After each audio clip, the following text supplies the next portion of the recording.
Some people are losing their minds because the video below would be AI generated.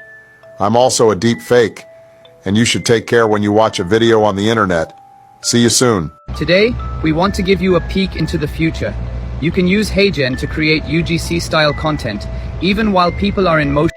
Okay, Anon, this is not a drill. I just paid the 100 euro to try out this new tool, and OMG, this is actually insane. Ice cream, so good.